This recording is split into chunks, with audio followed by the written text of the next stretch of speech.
The most powerful NASA rocket ever built, the Space Launch System, serrated into the sky on November 16th to begin the long-delayed Artemis 1 mission to send the Orion capsule to the Moon and back.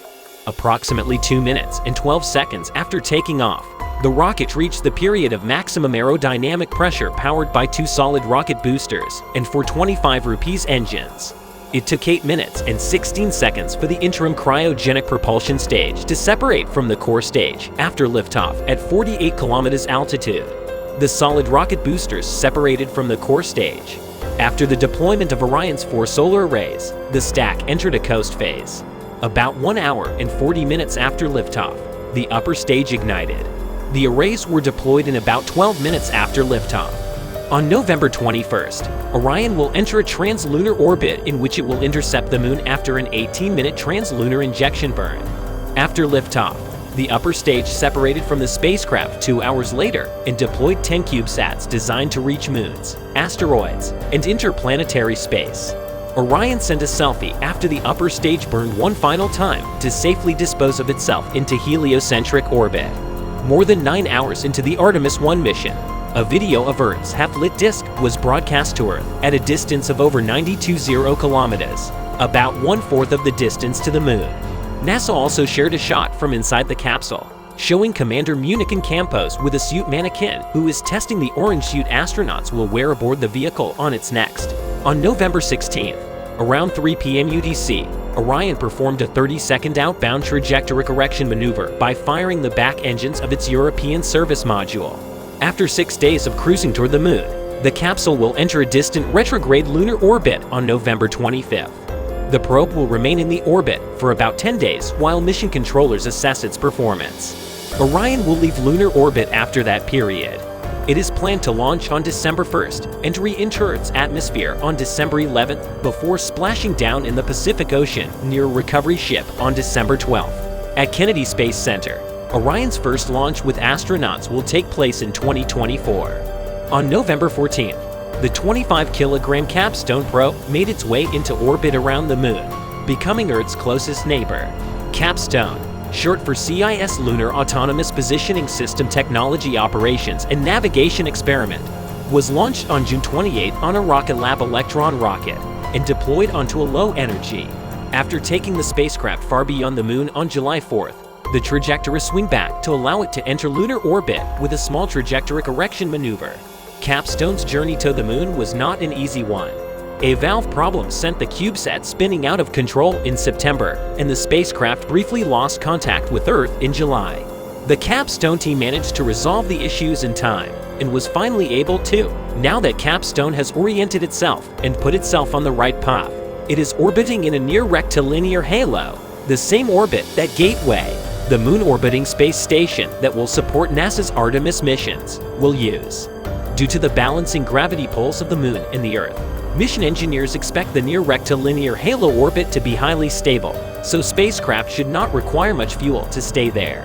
CAPSTONE will test, and during a 6-month mission, the spacecraft will fly within 1/600 kilometers of the Moon's North Pole on its near pass, and 70 kilometers of the Moon's South Pole at its furthest. The mission will last for at least 6 months. It will also test a space navigation system that will measure the position of the ship in CIS lunar space by interacting with. NASA's Lunar Reconnaissance Orbiter uses a peer-to-peer navigation method to determine the location of future spacecraft without relying on ground antenna tracking data. On November 12th, the Chinese Tiangong 5 cargo mission reached the newly completed Jiangling Space Station, setting a record for the shortest rendezvous and docking time.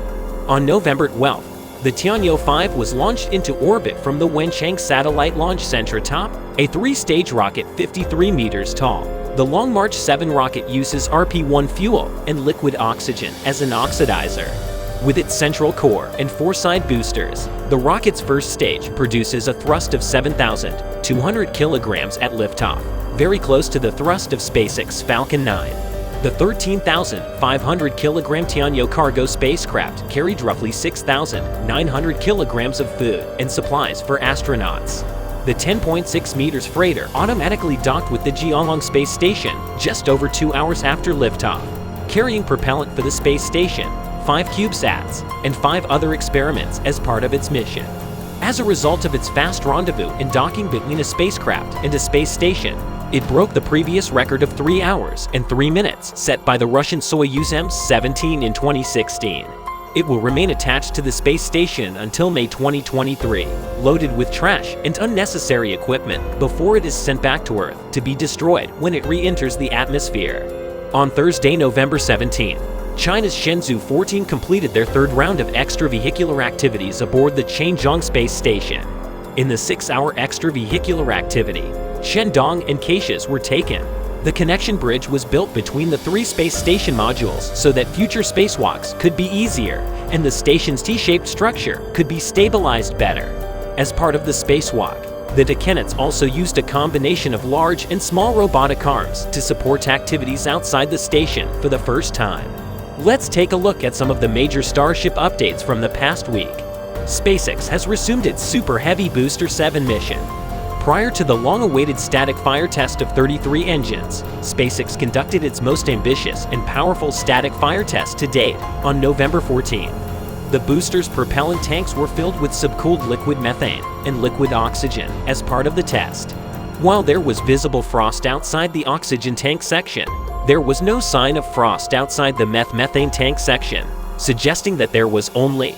During the launch, SpaceX conducted a 20-second test of the mount fire extinguisher and detonation suppression system by pumping a small amount of methane into the tank before firing the 14 Raptor Vault 2 engines. As part of the system, high-pressure nitrogen gas and water are used to purge the launch mount, effectively removing volatile mixtures of methane and oxygen beneath the pad before engine ignition at the end of the launch. In the test of the fire extinguisher and detonation suppression system, the booster fired 14 of its 33 Raptor engines, briefly becoming the world's most powerful rocket. During a 10-second static fire test, nearly 32 meganewtons of thrust were produced. In the following 2 days, the Space Launch System rocket broke the record for the most powerful active rocket in the world. During liftoff, it produced nearly 40 meganewtons of thrust. The Artemis 1 mission Monday's Booster 7 test doubled the previous highest number of Raptor engines that SpaceX has simultaneously ignited, which happened during a static fire test on September 19. In response to a video of the test, SpaceX CEO Elon Musk tweeted that it went well, followed by a tweet that read that the full test duration of 14 engines had been completed. Musk added that the next booster test would be a Raptor firing with maximum oxygen for 20 seconds.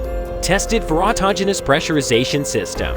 Autogenous pressurization involves heating a small amount of propellant in a pre-burner until it becomes a gas and then sending it back into the propellant tank. Musk states that the autogenous pressurization system test will be followed by another static fire test to ensure that the liquid propellant inside the tank is kept at the required pressure. After SpaceX can hopefully move on to the orbital launch attempt, the final static fire test could be a 33-engine static fire. The milestone test put Booster 7 one step closer to being ready for the Starship's first orbital flight, which is currently scheduled for December 2022. Booster 7 tests scheduled for Thursday and Friday at Starbase were canceled due to unfavorable weather conditions. A road closure notice for SpaceX and the orbital launch mount indicates that testing will resume on Monday, November 21st. In spite of being shielded on both sides with shielding, the plumbing that goes over the launch mount legs was roasted during the test.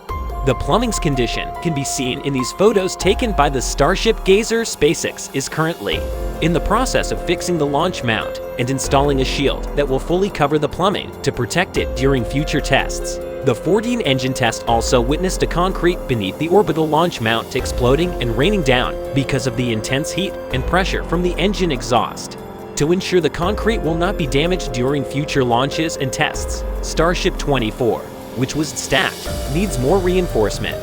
Booster 7 is currently resting on suborbital launch pad B, which was modified recently to conduct static fire tests. On November 11, the vehicle's Raptor sea-level engine was removed from the ship and returned to the build site.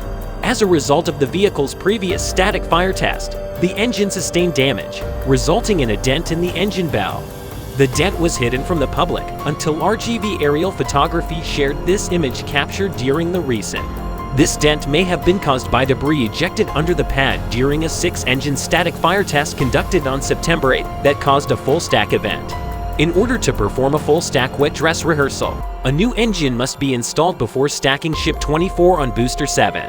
Also, the ship needs to be static fired with its new engine in order to validate the data and approve the engine and vehicle for flight. Scaffolding is currently being installed. A large flame protection and diverter system is most likely to be set up around Pad B. The flame diverter will prevent a fire from breaking out around the pad as it did during the September 8th test. On November 13th, teams installed a panel with plumbing and related components on the Starship quick disconnect arm. I think this is a pump system to speed up the process of pumping high pressure. On Monday morning, teams moved 3 Century level Raptor engines into the high bay for installation on Ship 25 after it was rolled back to the building site on November 8th after cryo-proof tests. As we speak, the Starship 25 is currently standing inside the high bay. It was also moved to the high bay that evening with 3 vacuum-optimized Raptors. Once those engines are in place, Ship 25 will be rolled out to the launch site for cryoproofing. Testing NASA announced on November 15 that the agency had awarded SpaceX a $1.15 billion contract to develop a new version of its Starship lunar lander and fly a second crewed mission. The award, also known as Option B, modifies an earlier human landing system contract between the two parties that established the first lunar demonstration landing as part of the Artemis 3 mission. A contract has been announced for the Artemis 4 mission, which is scheduled to launch in 2027. In order to meet NASA's sustaining requirements for missions beyond Artemis 3, this new work aims to develop and demonstrate a Starship lunar lander that can carry 4 crew members, dock with the Lunar Gateway Space Station, and transfer greater mass to the lunar surface. Well, that was all for today's video. If you like the video, give us a thumbs up by liking the video and subscribing to the channel if you are new. Thank you for watching. See you in the next video.